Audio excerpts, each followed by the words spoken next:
Normally, games like Fire Emblem Warriors 3 Hopes are all about cutting down thousands of enemies in style, but what if you couldn't fight at all? Is it really possible to beat 3 Hopes as a pacifist? For this challenge, I can't attack or complete objectives unless I absolutely have to.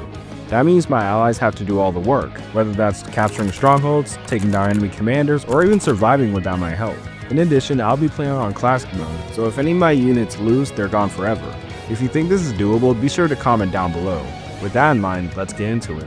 Starting off, I set up New Game Plus, which not only ports save data from a previous save, but also allows me to use things that I wouldn't normally be able to use if I were to play normally. Next is the prologue, which serves as the game's tutorial for the first 3 chapters. Normally this is where I'd be getting familiar with the mechanics, but since I won't be an active participant, the majority of the gameplay will take place in the menu, kind of like a traditional Fire Emblem game. After playing through the first 2 levels, I could choose one of 3 houses, each with their own routes to play through. This time I'm choosing the Golden Deer.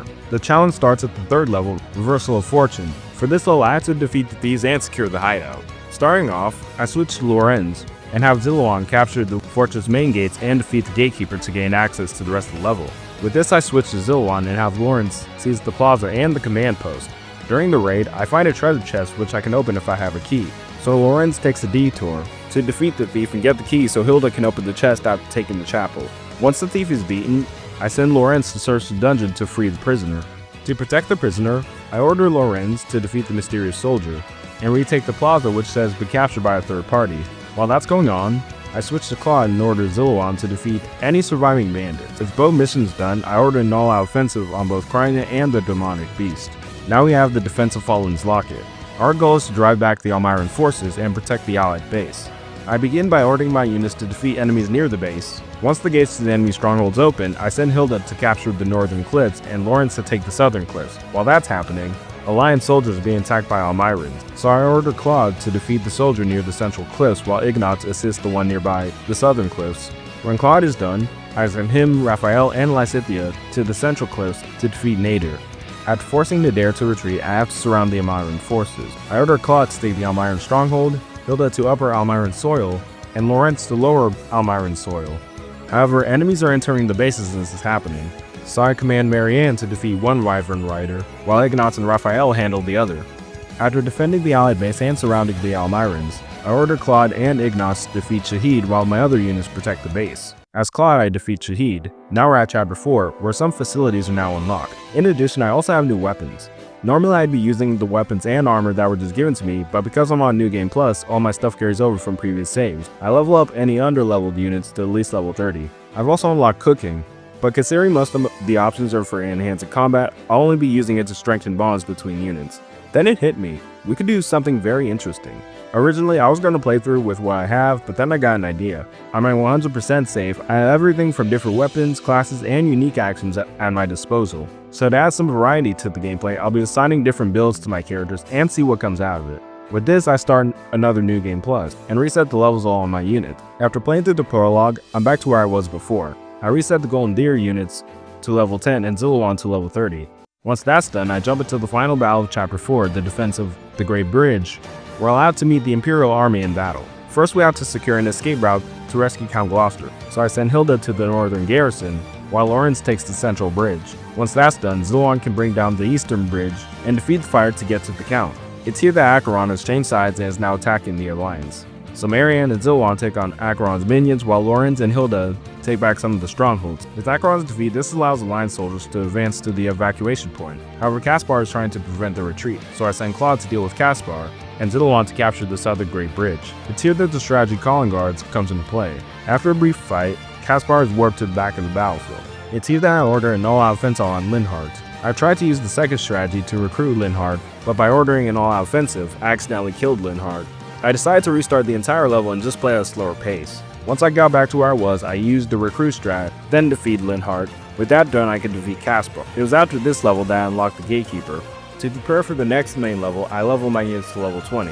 Then I went to the next main level of Chapter 5, the Deirdre Gambit. Going in to stabilize the front lines, I immediately ordered Zilliwan to take the harbor entrance, and Hilda to seize the trading post and the trade port. However, ambushes appear throughout the city, so I ordered Claude, Zilliwan, and Marianne to deal with them and capture the enemy strongholds in the area. To defend the allied base, I used the strategy Call in Archers. However, a bunch of invading troops appeared to take the allied base. Luckily, this is where I get the character hulls to reinforce the stronghold. During the fight, Baltus appears, so I use the strategy Ponton Bridge to make a path to get to him and defeat him. All that's left to do is defeat the remaining enemies and defend Deirdre. Claude, Hilda, and Linhardt take the remaining strongholds, and Hilda defeats Ferdinand. Next up is Chapter 6, Besieging the Imperial Army. Starting off, I order Lysithea to take the crooked high road, while Marianne and Linhardt take out the surrounding enemies. After this, Ferdinand begins to make his retreat, and I have to catch him before he reaches the end of the level. However, Lu Bu and Gerald's mercenaries are in the way. Defeating Lu Bu normally was already a challenge, but for this playthrough, fighting him and trying to catch Ferdinand is pretty much impossible. So instead I order Zilwan and Hulse to take Aloise, while Hilda and Linhardt take Gerald. Defeating them both forces Lu Bu to retreat.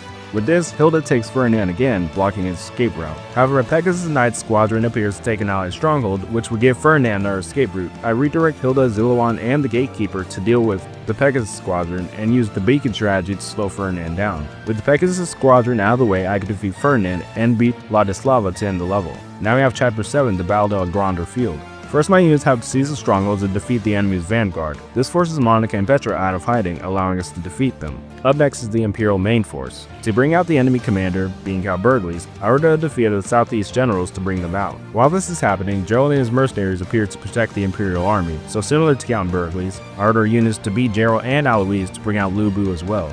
Once they're brought out, Claude lures Count Burgles to the Fortress of the Plains, and Lu Bu is lured to the Triple Gated Stronghold. Now a ballista can be used to weaken the two commanders. I order units to beat Caspar and use the ballista. With both enemy commanders weakened, I defeat Count Burgles and Lu Bu to end the level. This brings us to Chapter 8, Rematch at Fallen's Lock-In. For this level, the Almiran army has to be beaten for good. To start off, I order units to take on surrounding enemies and capture strongholds near the base. However, enemies are continuing to raid the base, so I light up beacons to draw the enemy to summon the stronghold. As this happens, I send units north to join Nadir and defend him. After this, Shahid attempts to make a retreat to Upper Almiran soil. However, using the all-out assault strategy, I can have allies break open the gate and cut off Shahid's escape route. This forces Shahid to make a last stand at Lower Almiran soil. With his defeat, this ends the first act of the story. If you're enjoying so far, be sure to subscribe. To begin the second act, I'll be playing through the main level of Chapter 9, Clash in Aelo. The goal is to defeat the Knights of Saros and assist the Imperial army. We start off the level by aiding Imperial soldiers. To do this, units are sent out to take out assassins around the level. Once the soldiers have been rescued, they'll help Randolph, who is fighting Thunder Catherine. As this happens, I send units to capture strongholds so that we can surround the Church of Saros army. Unfortunately, we can't make it to Randolph in time, but we've surrounded the Knights. It's here that Happy and Constance to help Catherine, but we managed to recruit them. Now Thunder Catherine can be defeated, ending Chapter 9. Up next is Chapter 10. The goal for this level is to drive back Imperial forces. To begin, I order my units to attack the closest enemies attacking Claude. After that, I have to get information on the enemy in at least 3 minutes. I have units seize nearby strongholds to search for information, but I couldn't find anything. With 55 seconds left, Aloise is found defeated. It's revealed that I'm fighting Gerald's mercenaries. To separate them from the Imperial army, Claude acts as a decoy to lure out Lu Bu. Yuri shows up to attack Claude, but my units manage to defeat him.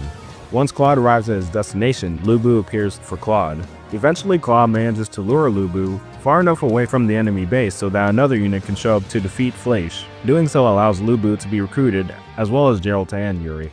This brings us to the next level, where we'll have to defeat the Kingdom army. I order my units to capture the surrounding area so that the combat engineer can destroy the gates. Once that's done, the engineer has to be protected for 2 minutes before the main gates are blown open. With the barrier to the rest of the level gone, units are ordered to attack and defeat the rest of the Kingdom soldiers within the fortress. In the end, I also managed to recruit Ash.